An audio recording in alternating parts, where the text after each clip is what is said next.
We have Ambassador Milos Strugar coming from Belgrade. He is the director of Conflux Institute, Conflux Center in Serbia.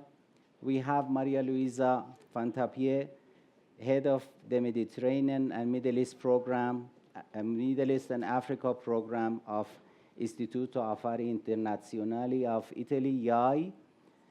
We have on my left side Professor Laszlo Csicsmann, professor at Corvinus University of Budapest, or Budapest.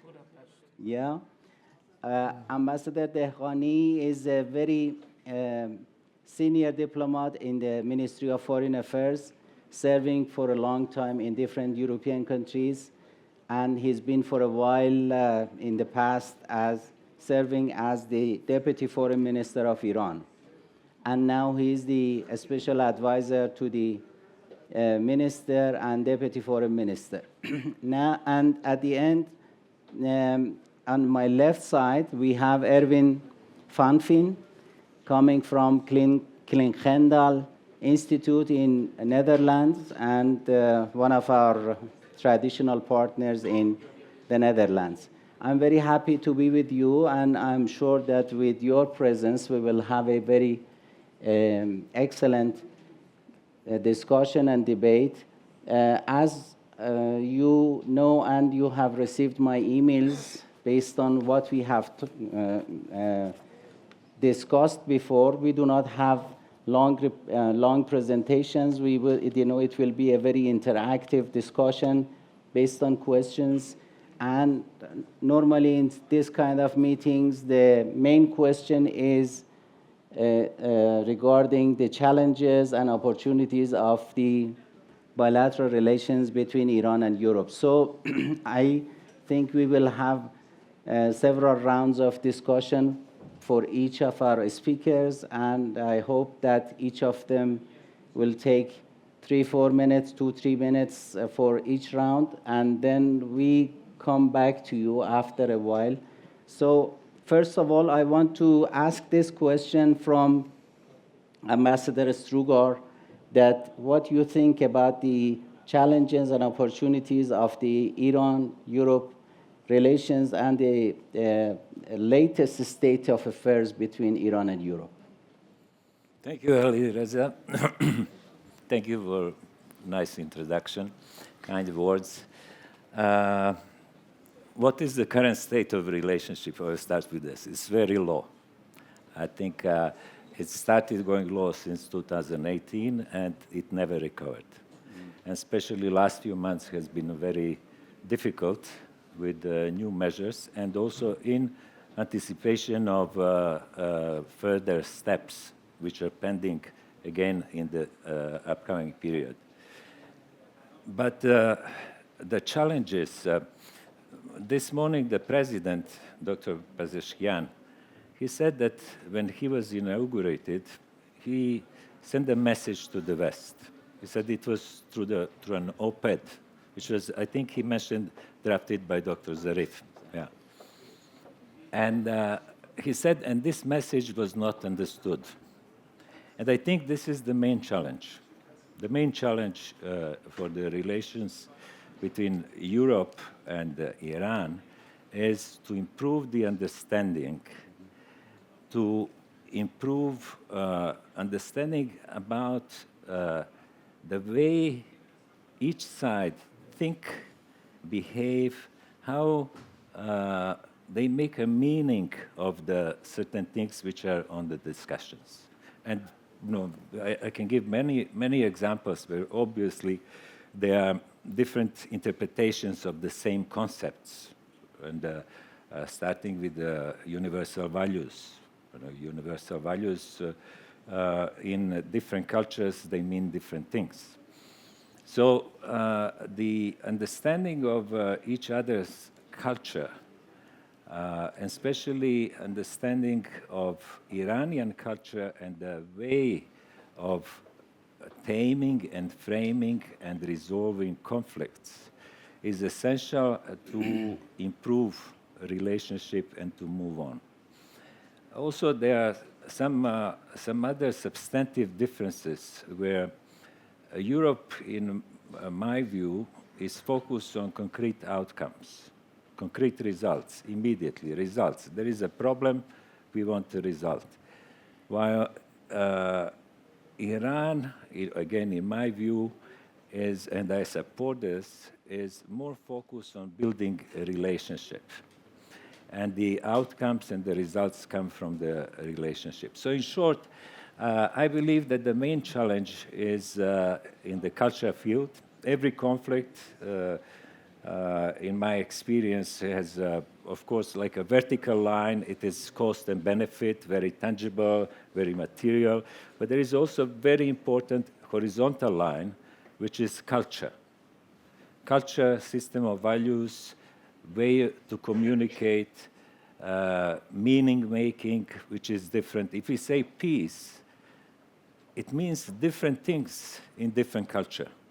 So understanding and communicating better is, I think, the biggest challenge, and also something which could be addressed with a little bit of more goodwill and more contacts. And I will finish with this. Because I believe this is the main challenge, I also believe that the main problem or main negative development was to reduce the contacts, to reduce the interactions, to reduce the dialogue. And this is the main problem, because how can you understand the other side better if you don't have contacts? So in short, this is how I see it. Thank you, Milos. It's a very real issue between us in the culture or a strategic culture of us. Because of our different past, we are living somehow in a different world, but it doesn't mean that we cannot understand each other. So based on this, Professor Csicsmann, what do you think, if you want to divide the different challenges between Iran and Europe to real issues between us, or the issues emanating from the misunderstandings and misperceptions, what do you want to, how do you want to explain the issues between Iran and Europe? First of all, thanks for the opportunity. I fully agree with Mr. Ambassador. Just let me add one sentence to complement this, and especially coming from a country, from Hungary, which commemorates the 100th anniversary of Hungarian-Iranian diplomatic relations this year. So that's, I think, a very interesting phenomenon that we have different roots of relations. So when we are discussing misunderstanding, definitely everything is about perceptions. But His Excellency Zarif mentioned in his speech, I think it's very, very important to understand that we have very different threat perceptions at the very moment, and especially the European Union perceives the main issue at the moment is the Russian-Ukraine war, and a lot of things connected to this, in my opinion. And definitely one part of relations and misunderstanding between Iran and European Union is something to do with this phenomenon. Although that European Union is in transition too, in my opinion, the Middle East is in transition, and we have an international order which is under transition, and definitely we have to have a bridge between these misunderstandings, but I believe this is one issue. And let me just mention another issue which is important, that transatlantic relations, in my opinion, nowadays not helping the relations between EU and Iran for several reasons. And definitely one again is about the Russian-Ukraine war and perception and many other things, because Europeans at the moment feeling themselves marginalized in negotiations and not a political stakeholder at the moment. I think this is one issue to raise. But there are many others, of course. But I leave the floor to other colleagues as well. Thank you, Professor. In fact, you referred to very important concept of different threat perceptions.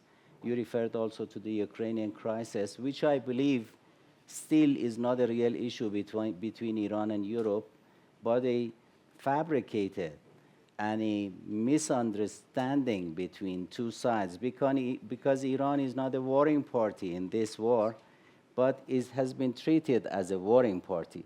So this is a part of those misperceptions and misunderstandings, and I believe that these issues can be solved very easily between us. What do you think, Ambassador Dehghani, regarding these issues, regarding especially after what happened, especially after Ukrainian crisis between Iran and Europe? Thank you very much, Mr. Coordinator. First of all, let me say that I'm very happy to address this August gathering, and I should welcome the guests. I'm sure that we will have a very fruitful discussions here regarding the Iran-Europe relations, and hopefully the outcome of this meeting will be beneficiary for all of us. You know, the question is very important one. As you know, the relations between Iran and Europe, everybody knows that is rooted into the history from the Sassanid Empire, and before that, where Iranian Empire had relations with the Roman Empire and Greece, and then at the time of Mughals, Iran was used as the bridge through the Silk Road to bridge the west to the east, and then later on during the Safavid dynasty, that the European three countries in Europe sent representatives to the Iranian government at the time of Shah Abbas, and then it continued up to the duration of Qajar, where when they used Europe as a model for modernization of Iran, and later on at the time of Pahlavi. But at the time of Islamic Republic, I think there are two major things in the view of Iranian politicians and Iranian authorities, that relations between Iran and Europe has been suffering during last 4 decades, more than 4 decades, from two main things. First is the mindset of European authorities regarding Iran after the revolution. Although the European has recognized Iran as a member of the United Nations as a sovereign state, but they treated Iran in these last at least this is the Iran's point of view, not as an equal partner. There are many examples. I don't want to go to the history, and we want to open the bitter memories of last years, because I think we need to have a forward-looking approach. We should talk matters to see how can we rebuild our relations and how can we move forward. But there are many cases. Good example is the JCPOA. Another one was the question of human rights. I do not go to the details. Double standards regarding Iran, the question of terrorism, the question of, stabilizing the whole region, while Iran needed to have a minimum deterrence capability. And the opposition and terrorist groups who received a very safe haven in Europe, and a very good political platform to have activities against the national integrity and national interest of Iran. All these things, I think, goes in Iranian authorities' view goes to the mindset of European authorities, that still they haven't acknowledged this government as an equal partner, and does not respect the sovereignty. In many cases, I want to go to the details. Later on, maybe if there would be discussion on that, I will go to the details. So this is one issue that has affected our relations, because during these last 40 years, it has been very up and down in our relations. Of course, Europeans also have their complaints, but in our view, what Iran has done was completely reactions and reciprocity reactions. If Europeans did not do so, I think Iran from the beginning like to have a good relation with Europe. The second point, in our view, that has affected Iran's relations with the European Union during last 40 years, relations between European Union and Iran has always been subordinate to the policies of the US towards Iran during last 40 years. If you review the relations between Iran and Europe and compare it with the times that we have good relations, for example, with the US, the relations with Europe also came up and got better. When it got worse with the US, the relations with the EU got worse. And in some cases, Europeans were playing the role of moderator between Iran and the US. And in some places also their positions were harsher than the US, for example, in the IAEA or somewhere else. So these 2 points, in our view, is very important. If we think that to go towards what distinguished co-panelists said, opening the horizon for the best relations between Iran and the Europeans, first, I think the Europeans should change their mindset regarding Iran and treat Iran as an equal partner. Secondly, they should resort to an independent policy towards Iran. Their policy towards Iran shall not be subordinate to the American policies. No, I'm sorry for that. Thank you. Thank you so much, Ambassador. I think it was consisting so many important issues which can be referred in upcoming discussions as well. Oliver, what do you think? What real issues are there between Iran and Europe, which has been hindering the betterment of the relationship, especially during last few years, in which we see the relations have not been even maybe 10 or 20% of its potentials. What are the issues affecting Iran-Europe relations, especially after the withdrawal of the US from the JCPOA? Well, first of all, may I thank the organizers for giving us this opportunity to reflect together. Ambassador Saeed introduced the forum this morning as a space to reflect. I would say everything I've heard so far, I would agree with, that they're all aspects of what I would describe as the deficit of trust. And it's a mutual deficit of trust. My own opinion is that there's more justification on the Iranian side to mistrust Europe than the other way around.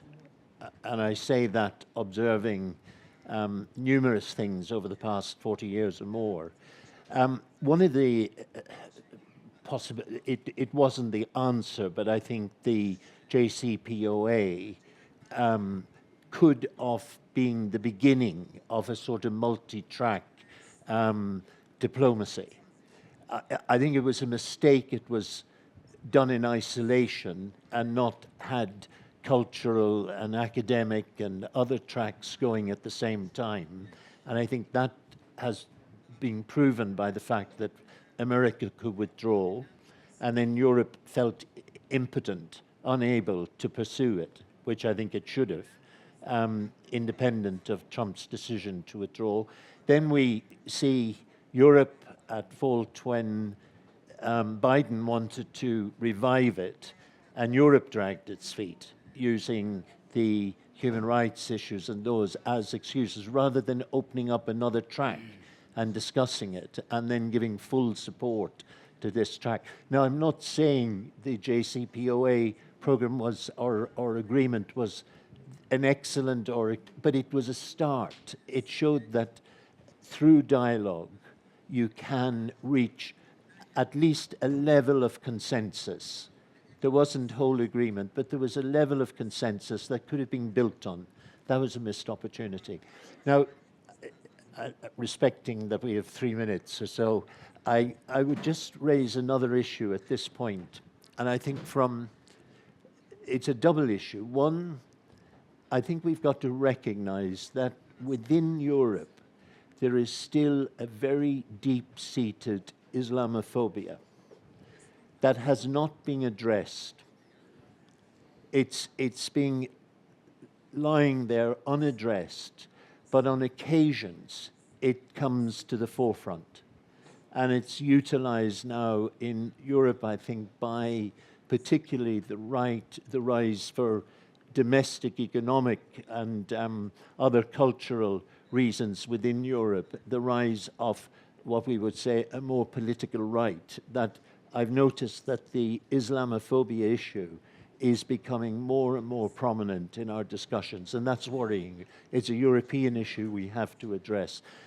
The other challenge, I think, is that with sanctions, we've seen where there were economic opportunities that could have been built upon. But businesses were hesitant, and they were hesitant because America still had a certain financial control over European businesses. They could have been subjected to sanctions. So I think those are sort of challenges that need to be addressed, and hopefully the forum will be a good moment when we can open up these areas and start addressing them properly. Thank you. Thank you, Oliver. I think you refer to very important points regarding the issue of human rights, which has affected Iran-Europe relations for several decades. But what we think in Iran that the human rights issue has been politicized and has been a victim of a kind of double standard, which hinders this issue to be discussed as a real issue between Iran and Europe. As Milos said earlier, there are some cultural differences in understanding or perceiving the issues, but this very important issue which has affected our bilateral relations for several years has been, especially after what happened during last 2 years, that I think showed the kind of erosion of values and erosion of norms in the whole multilateral diplomacy and the whole multilateral institutions and organizations. So it shows that when you compare the treatment of Europe regarding Iran and other countries in different parts of the world, regarding only the issue of human rights, you see this politicization and double standard is a very important issue affecting or impacting the Iranian mindset, as was mentioned by Ambassador Dehghani. Erwin, what do you think? Based on, as I refer to the case of JCPOA, which I believe was a very good framework when it was alive for the improvement of the bilateral relation between Iran and Europe. But after the collapse or after somehow the JCPOA went under the ventilator, we see that our European partners may have forgotten that even before the JCPOA, we had a very good relationship, and there were different frameworks for our bilateral relations. Well, thank you. It's a privilege to be here, and thank you for your interest. That's also an excellent point. So let me try to build on what's been said before a little bit. So I think my impression is that the EU or the European-Iranian relation until, shall we say, 2018 was quite pragmatic, like live and let live, appreciation for the fact that these are different political systems with different political interests. And I think this is to some extent what enabled the European External Action Service to help midwife the JCPOA quite successfully, right? Which was a major achievement at the time. So I think since then, the relationship has entered much more choppier sort of geopolitical waters. And that is basically the result of two major events and some small irritants. The major events are, of course, first the fact that Europe, or the EU and the E3, to be more specific, was not just unable, I think, but also unwilling to, keep up to its part of the nuclear deal, while Iran remained in compliance for that fateful year, right, 2018, 2019. And there was basically no political appetite to, look for a conflict with the United States by holding up the nuclear deal on the European side, right? And there have been various initiatives, like Macron offering to set up a 10 billion sideline to buy Iranian oil. There was Instex, too little, too late, and in the end, only humanitarian aid. So there were initiatives, but they didn't speak of conviction. So I think this caused a major loss of confidence. And then the second big event, I think, at least in the European mindset, have been the Iranian arms deliveries to the Russians, right, in the conflict in Ukraine. And whether you like it or not, and you may argue that the Europeans are delivering many more arms to the Ukrainians, which is all true, but it's the perception here that matters. And this has, of course, created a mindset in Europe that it's difficult to go back to a strategic dialogue of sufficient quality when the war in Ukraine is seen as not existential by some European member state, but as a major issue. And so these two issues have to a large extent, I think, brought us to where we are today, the greater animosity in Europe towards Russia, the growth of the strategic partnership between Russia and Iran. And then there is, of course, a few smaller issues. I think that the whole snapback issue, which is a remnant of the JCPOA, right, that's now being considered in a few European capitals, even though Europe didn't do its homework. So that's sort of adding insult to injury in a sense, and not exactly a boost for the relations either. And as a final point, I think what has also created a lot of issues in Europe, at least in perception terms, have been several incidents, of course, of hostage-taking of European nationals, and even attempts or alleged attempts at assassination of individuals on European soil in the past. Now, that's becoming a thing of the past, which would be good, because you cannot expect, I think, relations to flourish with that kind of intervention. But it's that issue set that leads us to where we are today, and I think the lesson we can take from the JCPOA 1.0 is that it will be very difficult to revive strategic relationships with Europe as long as there is no deal with the Americans, right? Because on this specific point, like somebody just said, there isn't really an independent European Iran policy, right? Because European economic actors will not trade potential profits in Iran for certain and much larger profits in America. And in the political establishment, there is no appetite for that kind of fight, which is changing now slowly as a result of the erratics of the Trump administration. But we're not there yet, right? Europe needs the Americans in Ukraine, so they're not going to trade that off for, let's say, a fight on Iran or a number of other issues. So that's just a short contribution, if you wish. Thank you, Erwin. You raised you added, in fact, to some points to what we discussed, and I think we can build upon it. I believe that most of these issues is the reflection of those misunderstandings and misperceptions. This brings us to the region. Maria, you have been working on the region, MENA region, and the Persian Gulf region for several years as an expert in different institutes. And I have always believed that this region can be an asset for us for our cooperation, because we are living in a common neighborhood.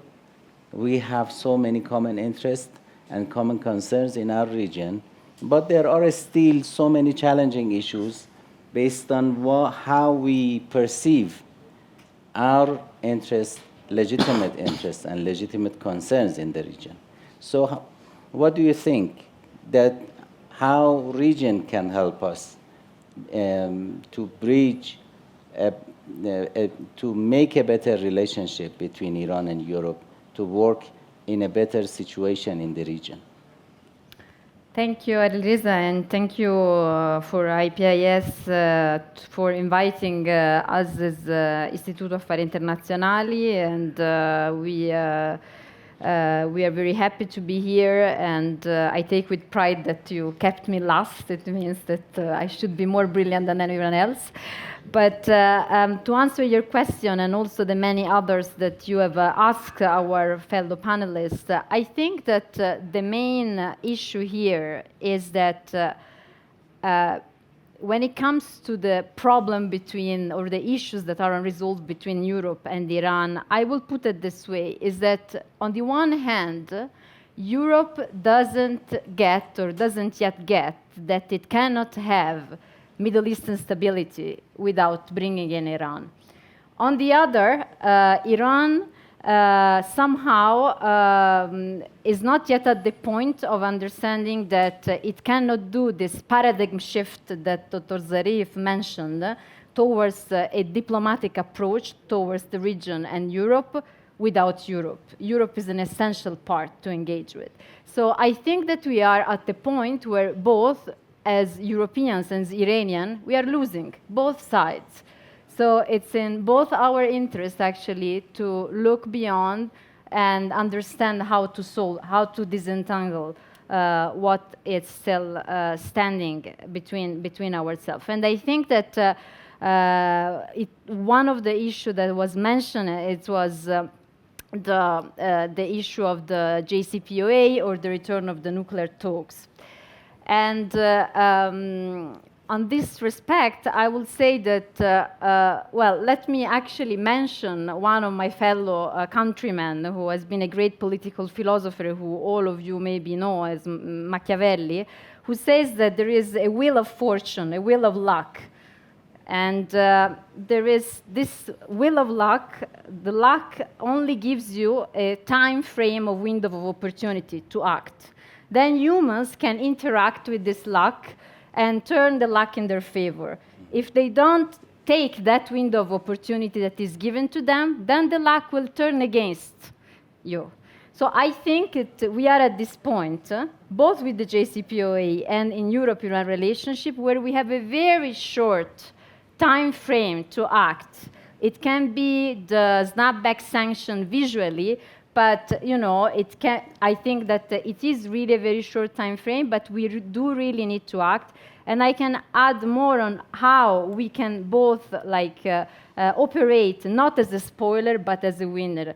Like, first of all, I think that Europe should really see an opportunity in returning to negotiation with Iran, also on nuclear talks, not only as an opportunity on the nuclear negotiation and non-proliferation, but also an opportunity for regional stability, precisely what you were mentioning. And here, since Europe-Gulf relationship are at a good point, we could build on that and have a strong line of communication with Arab Gulf countries also on how to link the two, the JCPOA negotiation or the nuclear negotiation with regional stability.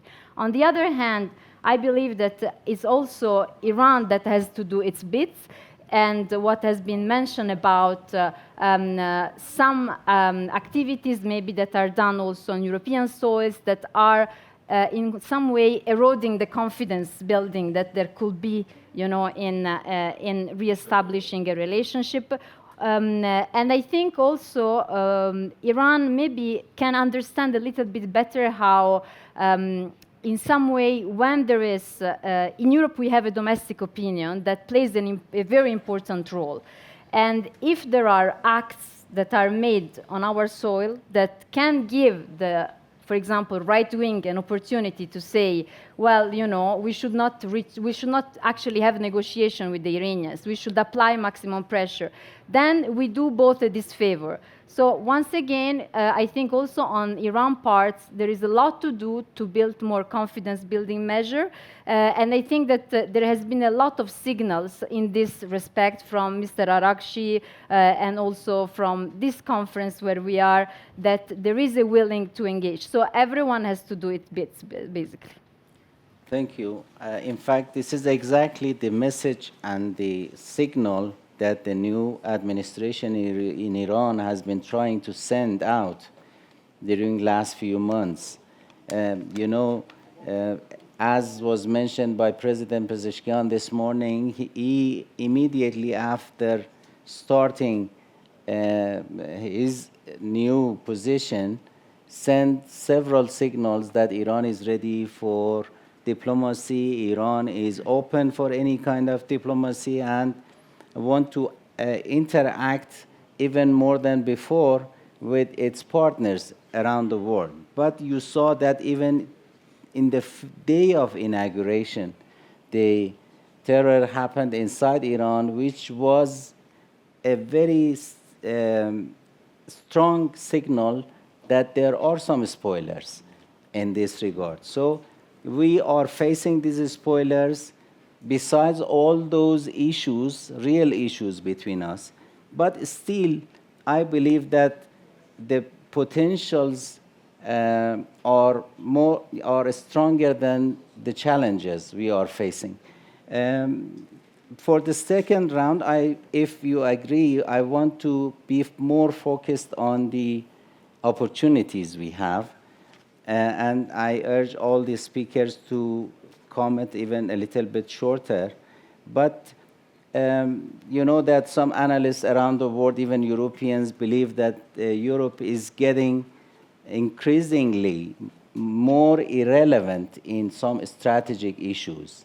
Some people are talking about transition period for last 2 decades, and some people are talking about endless transition, that we are not going to reach some special point, but the whole world is going to be in transition for the rest of the world. So, but we believe in Iran that Europe can play a very important role. For example, what is happening between Iran and the US right now, the ongoing negotiations between Iran and Europe, I see a very important position for Europe and a very important role for Europe to play. So what do you think, Professor? Is this opportunity a real opportunity for Europe to play a more active role in this regard? Thank you so much for the question. I fully agree with the observation that there is a time frame at the very moment. And let me just highlight the issue that the European Union, I think, is still a global actor in the Middle East. So this is the region where the Europeans are playing an important role and going to play an important role in the next couple of decades, from economic to political, security, and cultural points of view. Let me highlight just one point. I have several points written down, but just I think this conference is a proof of a very positive atmosphere, environment, intra-Gulf communication channels between Iran and GCC countries within the Persian Gulf. And I think, for instance, last year there was a kind of reset of EU-GCC relation as well. Probably we can use this opportunity to extend and to have that kind of communication between EU, Iran, and GCC countries as well. So in my opinion, this is definitely one among the many, many opportunities. But coming from the academia, just let me highlight that definitely this is one of the issues. For instance, Hungary has at the moment 2,000 Iranians studying there, especially mainly in medical field of education. So I would see plenty of opportunity and definitely some common things, understanding or challenges between EU and Iran.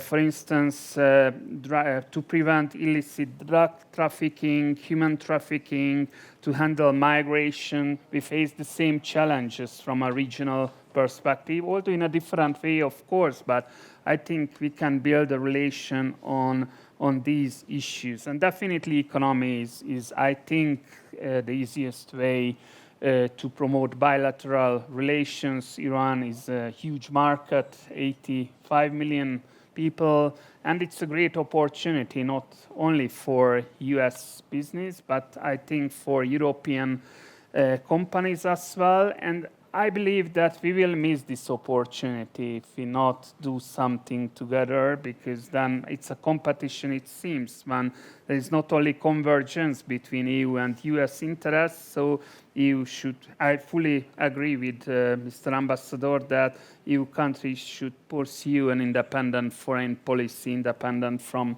the United States in many ways. Thank you. Thank you. What do you think, Oliver? What are the main opportunities? I think we operated up until this time on the presumption that there was a rule-based international order. More and more, I think the events in Gaza are bringing home the fact that was an illusion. And also an illusion that the United Nations, the organization that grew out of the horrors of the Second World War and the rule-based order was there to protect it, that it's impotent. So I think we're faced with a real global crisis. And it's in that global crisis, I would say, that there is a unique opportunity for West Asia and Europe to redefine its role and redefine what the new international order should be. So I would say there, Iran plays a real pivotal role. You rightly mentioned about the stability in the region. I think a sustainable stability in the region requires Iran to be a real proactive part of developing a new relationship. So my hope would be that we start thinking along these lines, that we don't try and patch up something that has actually now proved inadequate when we're faced with these big crises. We have two crises, Ukraine and Gaza.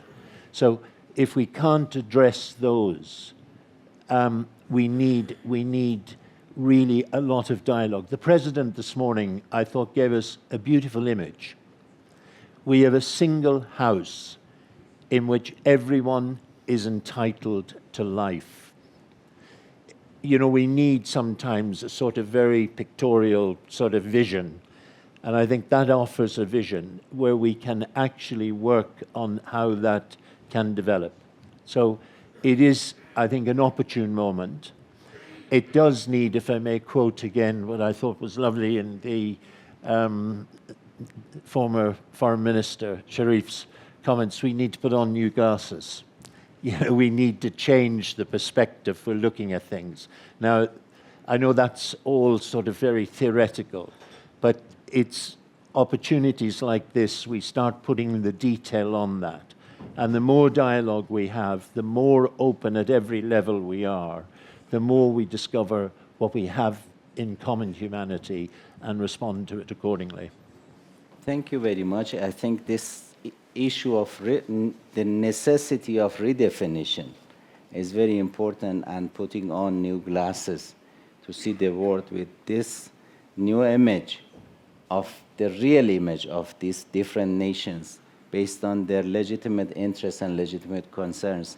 Erwin, when we talk about the ongoing Iran-US relationship, and when we think of the very high level of mistrust between Iran and the US, do you see any role for Europe to play in this regard? Well, to be quite frank, yes and no. I mean, I would, to answer indirectly, like your question about opportunities, there are many, but there are two preconditions, I think, before any opportunities arise, in the strategic sense, in any case. And one, I think, is that there will be no snapback of the sanctions. So that is a big role that Europe can play. And that will somehow have to emerge out of constructive and critical dialogue with the Islamic Republic and E3 and EU representatives. Because if that happens, I think, you know, we take a major hit on whatever trust remains. And the second is that there will have to be a nuclear deal 2.0, right? Because I think otherwise it is very clear what might happen, which is that we get the extremely undesirable situation in the worst case of a major regional war. And this is not something that the EU will act in, will play in. It will be irrelevant, basically, but it will certainly not be able to engage in a period of high kinetic action like that on the areas where it could make a difference, economically, climate change, energy, all the expertise and the competence that the EU can bring. It is not in the field of hard security yet. So I think if we take that on the one hand and then consider opportunities, I think there are many, and just to name 2 or 3 really quickly, I think there is a really big case for establishing much more outreach at the level of students, exchanges, academics, professionals, because what you don't know, you cannot love, right? And I think there is a lot of lost contact between our societies, and that makes it very difficult to develop any kind of understanding. And then, of course, secondly, you have, as Maria, I think, correctly observed, you have a blossoming in sort of EU-GCC relations at the moment, right? You have a rapprochement between some of the GCC countries and Iran. So it would seem to me that on some themes, there could be very productive ground for some trilateral initiatives, right? That bring these groups together, focused on a clear division of added value, labor, you name it. And that could really be an engine for something different, right? To aspire the proper integration of Iran into the region and into the global economy. And that would be really worth pursuing. But like I said, there are quite a few hurdles, I think, to overcome before that can happen. Thank you so much. On the same question, Maria, I know that you, in your institute, you were working on an initiative regarding the same issue. What do you think? How do you see these opportunity for Europe and Iran to work on this issue? Yes. Well, first of all, I think that there are like 2 line of work that we might think of. One is bilateral. Like I can see how the European Union is also developing more as EU member states centered rather than Brussels centered. I know this might not be very interesting for you, but just to give you that information, but you might already know. And I do think that there is an element of importance in bilateral relations. I mean, Italy, Iran, Iran and other EU member states, because each EU member state has specific history also of relationship with the counterpart. So culture was mentioned at some point, and I mean, but also when it comes to economic relations and others, obviously, I think that the bilateral track is definitely a track to invest more in. And then I think that there is, because obviously with the bilateral track, also you can lever on the specific special relation that you might have with specific country, and try also to build confidence with those, and then enlarge the platform of confidence to other EU member states step by step. The second track, it's more instead multilateral with the EU as EU institution. And here I go back to the idea of how Europe and Iran somehow they need each other. And I think Europe do need Iran for the regional stability. And it will be, for instance, quite interesting to launch something like a EU-Iran stability strategy for the region, something around those themes, which also builds on the paradigm shift that was mentioned this morning at lunch by President Zarif, by Professor Zarif, because I think that what Europe, I think, wants to see also is how really Iran can be no longer prisoner of the past and be a positive element in the region, which I think it can very much be. And Europe do badly need a counterpart also in this. And together we could, again, build and consolidate the line of work that Europe is trying already to invest in when it comes to Europe, Iraq, relations, Europe-GCC relationship, trying to tackle together the Syrian crisis, step by step, and obviously, after all, also the Gaza crisis. So I think that, again, we do need each other for tackling the entire crisis within the region, because geography, you cannot change it, and the Middle East is, after all, very close to our neighborhood. Thank you.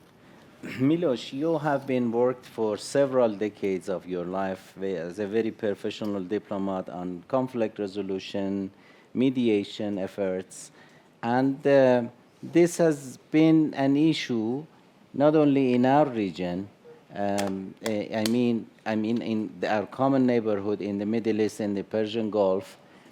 How do you see this issue? I mean, this as an opportunity to work between Iran and Europe. And I also want to refer to my previous question between Iran and the US. What will be the role for Europe, potentially at least? They did play some role in the past. I'm not sure whether the European countries can play the same role now. I doubt. But anyway, just to go back. First, I was listening carefully what colleagues were saying, and there is no doubt there are so many areas where both Europe and Iran have a common interest to cooperate and work together. Economic cooperation, energy cooperation, culture, academic exchanges, security. So there is no doubt that there are common interests. But also we should not underestimate the obstacles to initiate this project, to revive this cooperation, there are many obstacles. Very often I'm blamed and criticized for being realistic, but following this school of realism. But right now, I see a lot of difficulties. The main difficulty is what Oliver mentioned, trust, or lack of trust. And trust, if you trust someone, you accept the risk. It's a vulnerability, basically, to trust someone. So you really have to have a good basis to have trust. And without trust, you cannot make agreement. You cannot cooperate. With too much trust, you are exposing yourself, to the other side. You're exposing your vulnerabilities. So this is the key issue. Trust has been seriously damaged in the last few years, and that requires time to build. It is built. Trust is built. That is from my experience, again, from conflict resolution, mediation in different regions, including in the Middle East.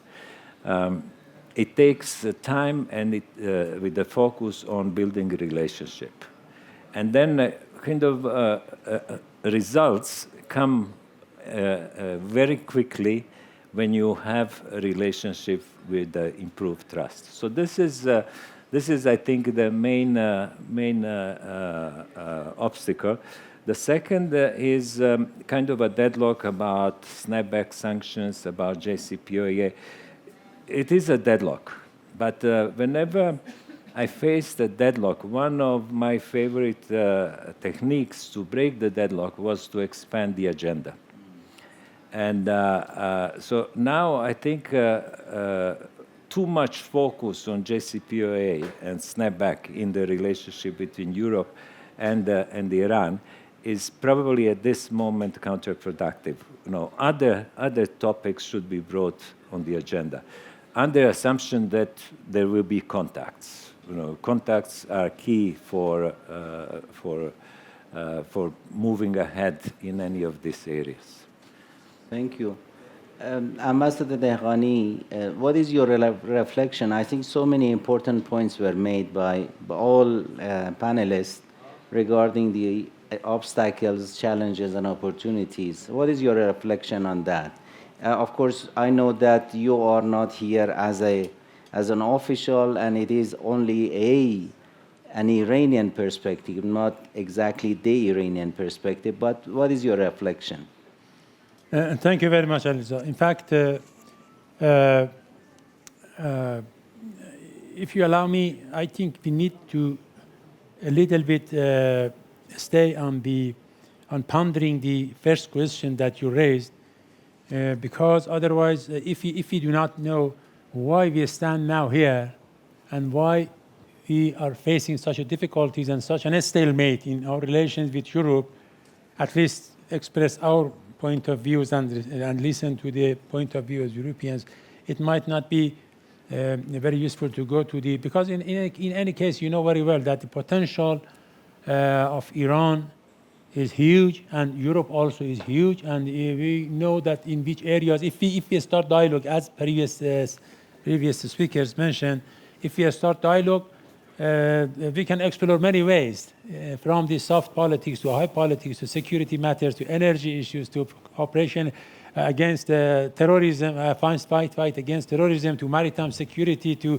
migration, to narcotic drugs, and many other things that are the fields of work among Iran and Europe. We can explore all the ways and work with each other. But as you rightly said, very pertinent and important points made by distinguished panelists. If you allow me, just I want to refer to what from the last one. If you give me a little bit more time at this time, and you can, compensate it in the previous one. Yeah, in the next one. Look, it is very important that you mentioned that we need to establish trust. But how we can establish trust? It is a very important question. I should say that as somebody who has been serving in the West for about 30 years, 25 years, two times in Europe, 2 times in the US. And I'm talking about the field, what I felt in the field and what I got from the field. And as Ali said, I do not represent the government here. Just I want to relay what, as a diplomat who has been serving in the West, what do I feel. Let's see. First of all, I think that our relations with the US used to suffer from this trust and mistrust. Our relations with Europe has been suffering from mistrust and disrespect. It is very important. I said this to many European diplomats, European friends, that look, we need respect. Every year you are tabling a resolution against Iran, which is full of accusation and full, this is disproportionate reaction to the human rights situation in Iran. The situation of human rights in many other countries are not better than Iran, but there is no such a reaction, overreaction.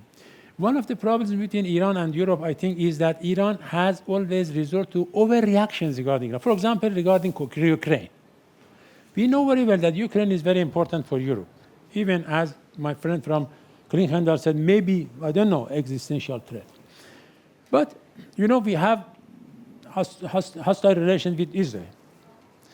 But Europe has supported Israel for several years. We haven't conditioned our relations with Europe with the relation with support to Israel. Or during the war, for example, when Europe used to provide assistance to Saddam, we never conditioned our relations with Europe. And you know very well that relations with Russia regarding Ukraine, if you look at our positions in different fora, in the United Nations, the General Assembly resolutions, our positions have been the same as European allies have made. So this overreaction should be reviewed by Europeans regarding Iran. I think the reason that Europeans go to overreaction is because there is no interdependency between Iran and Europe. And it doesn't have any cause for Europe to do anything against Iran or to say anything against Iran. While in the case of other countries, this is not the matter. We need to establish interdependency between Iran and Europeans. Regarding the human rights, you know very well, I don't want to go to this kind of discussion, but for example, Israel has done these atrocities there, and you confess that the ICJ also has called that as an ICC also called that as genocide. But still, Europeans have association agreement with Israel, which is just one level before the membership agreement. there is no, we haven't protested, we haven't said that as long as this is an association program, we review Iran has always been ready to work with it. Unfortunately, I missed the statement of Dr. Zarif, my former boss, regarding geopolitical shift. But I do not go to such a discussion. But I do not believe, I don't know what has discussed there, but I do not believe that Europe, I'm sure that he hasn't said Europe is irrelevant. But I do not believe that Europe is irrelevant, and he also, I think, does not believe that Europe is irrelevant. Out of the global competition, comparing to the US and China. Yeah, but the question is that when, for example, let me give you one example. When we were, as you rightly said, completely under compliance with JCPOA, Mr. Borrell came to Tehran. He had 3 meetings, one with Mr. Zarif, another one with Mr. Rouhani, and the Speaker of Parliament. I was participating, I was present in all meetings. I was at that time a Deputy Prime Minister. Our authorities said to Mr. Borrell, look, Mr. Borrell, we are member of this agreement. You are also member of this agreement.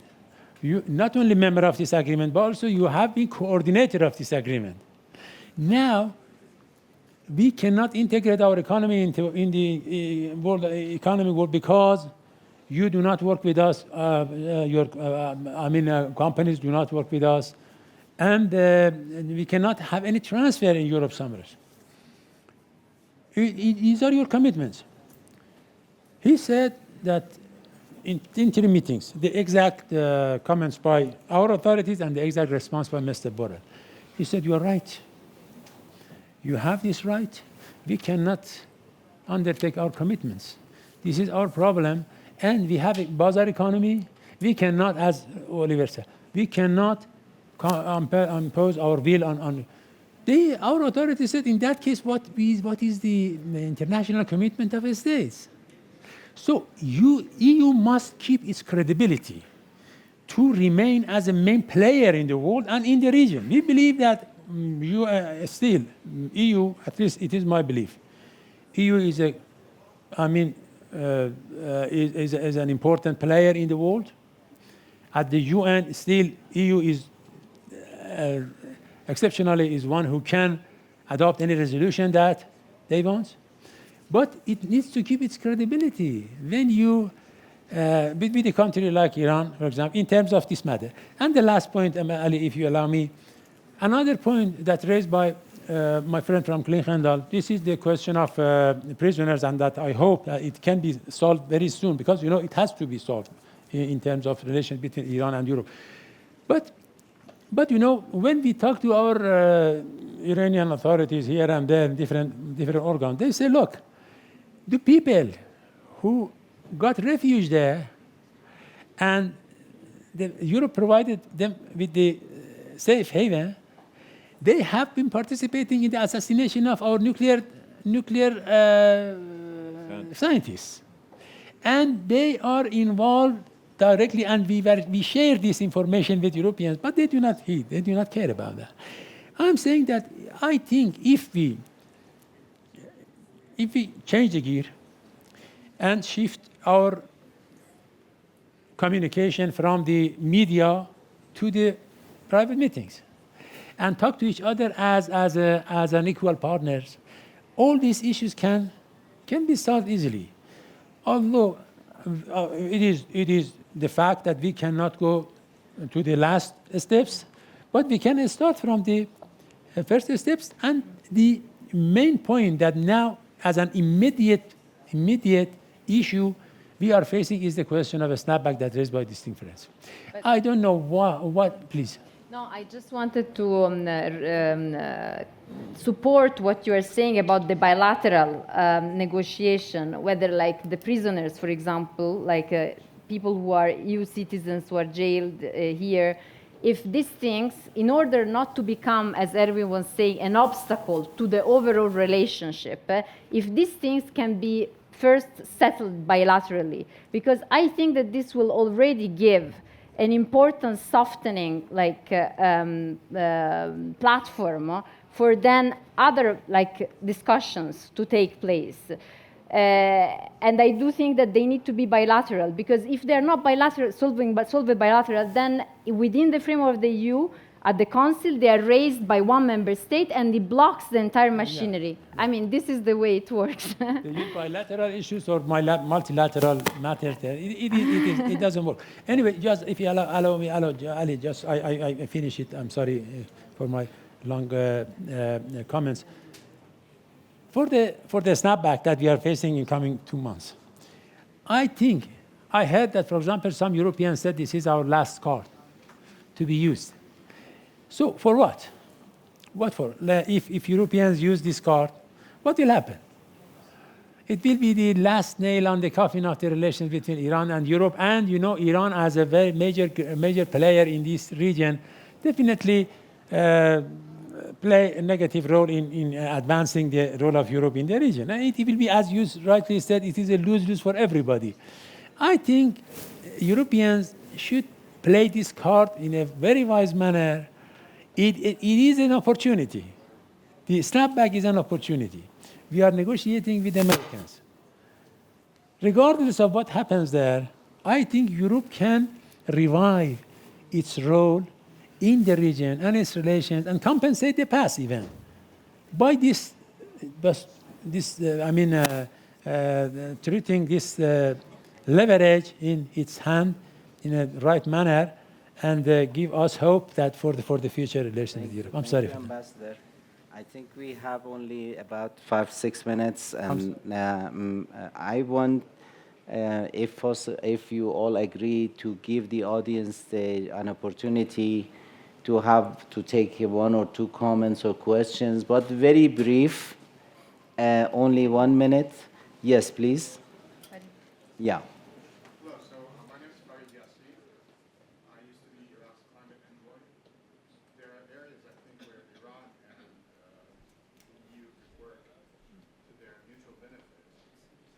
You can have the mic. And I'll mention them. The first is, of course, climate change. This country is on the forefront of this issue. And there are a lot of technologies that are being developed in Europe which can benefit Iran, which can benefit the European economies. And that's one thing which the Europeans and the Iranians can agree with, regardless of where the Americans stand. So is there anything being done in this area? The second thing I want to mention, and it came to my mind after having listened to Minister Zarif about his issue of dignity. I think there's one area where Europe could address an important problem of how to deal with the next energy revolution, helping out Iran, addressing its issue of dignity by instituting with them a Euratom association. I think the EU has done that with other countries to everybody's benefit. Iran has a lot of scientists that could benefit the European effort in, for example, developing fusion devices that will help us, again, to address the issue of climate change in the future. Thank you so much. Thanks. Thank you. Dr. Karimi. Hello, my name is Hassan Karimi from the University of Tehran. Actually, about the snapback, I want just to make a comment that it is mechanically possible in the coming 2 months up until August. And but let's again think about the legitimacy of running this snapback by E3, because all the measures that Iran has taken are retaliatory, gradual, and not breaching a deal under the paragraph 26 of the JCPOA. It is not breaching the deal. It is reducing the compliance of the commitments of Iran and under the JCPOA. So snapback is a mechanism legitimately can be run by E3 or other the member states of the JCPOA only when Iran breached the deal under the paragraph 36. It has not happened yet. And no member state of the JCPOA mentioned officially that Iran already breached the deal. So about the legitimacy from the moral point of view that is almost one of the last leverages of the Europeans in the international arena, the norm setting of moral and norm setting claims. We should rethink about it, that how legitimate is the running of snapback under the paragraph 36 when Iran didn't breach the deal. Thank you. Thank you. Yes, last one. Can I just, Doctor, can I just we comment will come back Yeah, just okay. for reflections. Dr. Yazan Shanas, you can have the mic. Hello everyone, my name is Zakiya Yazdanshanas and I'm an assistant professor at the University of Tehran. I have a question I would like to ask this from Mr. Erwin. Considering the perception that you are talking about regarding the EU, that they believe that Iran is actually transferring arms to Russia and how Iran is actually involved according to Europeans in this war, I would like to ask if you think that Europeans would actually somehow spoil the potential deal between Iran and the United States, and do you think that Europeans are okay with a deal that is limited to only the nuclear issue, because we know that previously we said that Iran has actually limited the range of its missile to 2,000 kilometers, and it means that Iran is not going to threaten Europeans. But considering the assumption that you mentioned, do you think that Europeans are okay with a deal that is only limited to nuclear issue and it is not regarding the missile capabilities and also regional stability? Thank you. Thank you so much. Now we have the last round of interactions. I think it can be a reflection to what was said or your last points. Only each of speakers, only 1 minute, please. Yeah. 60, goes on. Already counting. Yeah. Just 3 quick points I'd make. One, trust. How do you build trust? I think it has to be at the individual level, it's starting. And it starts with integrity. You are who you say what you mean, and you mean what you say. Very simple. I think additional to that is transparency. There are no hidden agendas. So the agenda is out there, you're transparent about it. I think that's essential for building relationships that can develop in all sorts of areas. Secondly, I think what's lacking at the moment is people-to-people encounter. Why European politicians can get away with dismissing this or changing policy quickly on Iran is the level of ignorance people have of each other. So I would say encouragement of cultural exchange, even cultural tourism, both ways. The scientific exchange. Again, economic. There are whole areas, agricultural, for example.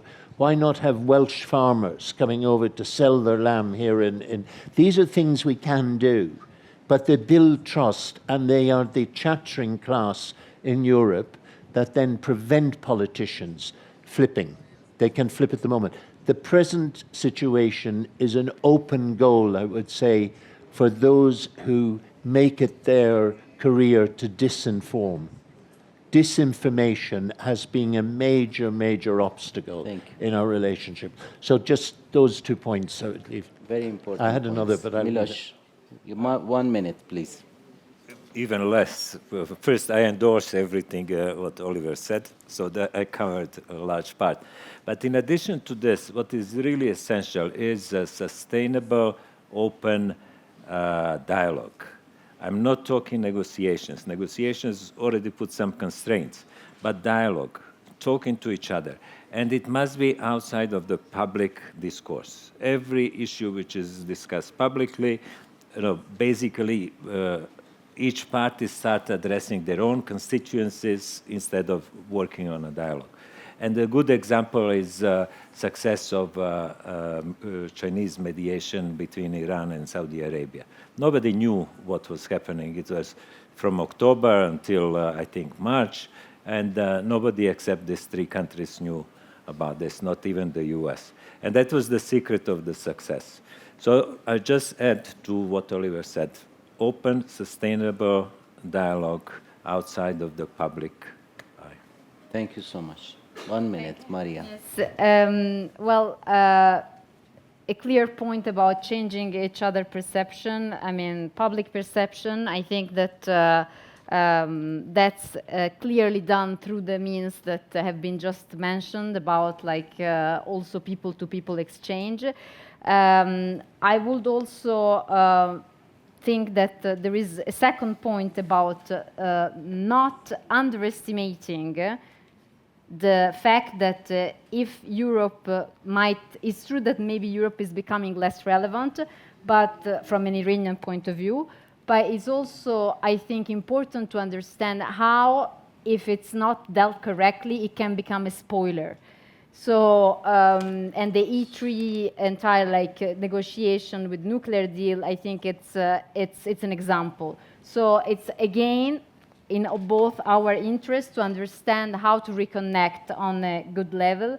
And last but not least, as I said, I think the bilateral track alongside the multilateral ones, alongside the perception and that has been just mentioned about cultural, cultural interconnection also. There are 3 tracks that should be undertaken, but there is, again, a time window now that we have to solve, and I think we really should operate to do the best as possible before July in order to sort of bring back in the E3 and the European back into the nuclear negotiations. There could be also an option of postponing the deadline of the snapback. There are many options on the table, for instance, so we should not just be blinded by the fact that there is the snapback. There are many, politics is the art of opportunity, so let's play with it. Thank you. Professor. Thank you. Fully agree with the previous speakers, and I don't want to repeat, of course, those points. But let me highlight just one opportunity and optimistic side, which is interconnectivity initiatives in the region, especially given the fact that Iran has just launched this new neighborhood policy, engaging with the neighbors in a more positive and constructive manner. And I think here the European countries, both on a bilateral or multilateral level, can work on these connectivities, especially with new energies, green technologies, and many other things. So I see huge opportunities, but before that, definitely we should do something with those questions which mentioned by the previous speakers. Thank you. Ambassador, 1 minute, please. Thank you, Alireza. Less than 1 minute. First, I think we need to change the rhetorics, positive rhetorics. We should acknowledge the security consideration and the interest of each other. We need to respect the sovereignty and the independence of each other and equal treatment. We should understand that we need each other to work with each other. And people to people, at present we are completely in a stalemate. People to people shall be revived. At present, we have travel ban in most of the European countries to Iran, and it makes the situation more deteriorated. The role of third parties in the relations between Iran and Europe must be faded. And ultimately, the JCPOA and the dialogue. Dialogue is very important, as mentioned by distinguished colleagues, panelists. We need to talk to each other. And regarding the JCPOA, we expect that Europe play a very positive role that can revive its role not only in Iran but also in the whole region. Thank you. Erwin, 1 minute. So 2 very quick points on the gentleman who brought up the issue of snapback. I guess that may be argued, right? I'm sure the views amongst officials in Paris, Berlin, and London are different, but countries will ultimately use the tools that they have. I think, the big point is that the cost-benefit analysis of reimposing these sanctions just doesn't add up, I think, right? If Iran does what it has threatened to do, which is quitting the NPT, that means war, right? So that is not something that Europe will want. If they don't reimpose these sanctions, the talks may still fail, which also has a bad outcome, probably. But they may also fail. They may also succeed, I mean, right? And as long as you keep that chance, I think, of the talks succeeding, if you value that chance, there is no point in reimposing the sanctions. But this is a very rational view, of course, on an issue where there is a lot more in play. On Russia, to answer your question, I doubt that the EU, the E3, Europeans would be willing or even capable of sort of, if I understood your question correctly, sabotaging any nuclear deal 2.0 because of arms deliveries to Russia for two reasons. One, they don't have that kind of influence in DC at the moment, right? The EU is sort of the antithesis of the MAGA movement and not perceived very positively at all. And I doubt that any of the E3 capitals has that kind of influence on the team of President Trump at the moment. And secondly, it's not important enough, right? In the end, getting to a nuclear deal 2.0 is much more important. I think it would be a strategic feat of arms, right? Much bigger than let's say, the problem that these drones and the knowledge that has been transferred to Russia pose. As long as it, in any case, doesn't get any worse, right? You remember maybe that period where there were some fake reports, basically, of Iran having supplied Russia with missiles, right? There's been no evidence of that. So, you know, I don't know exactly how to situate that, but it's been limited, I think, to drones and knowledge of those drones and their production at a relatively low grade of the Iranian capability spectrum, if I understand it correctly, as a non-military person. So that's my answer to your question. Thank you. Thank you so much. I think it was a very prolific session. So many thoughtful and important points were made. I think we can build upon these important points for our future interactions on Iran-Europe relations. So if you agree that there are these challenges, I think we need to agree that we shall disagree in some areas. So this is very important to understand each other better, the differences we have, that we are from different value system. And this is not going to be solved with agreement between us, for example, on JCPOA or whatever. So we need to agree that we shall disagree on some areas. This is very important to understand. And I want to finish this very important meeting with a pleasant advertisement that we are now going to move to the IPIS Theater Hall. We will have a very vivid live Iranian traditional music at the amphitheater. So I invite you all to join us and to enjoy that traditional music. And please join me in applauding our speakers. Thank you so much. Thank you very much.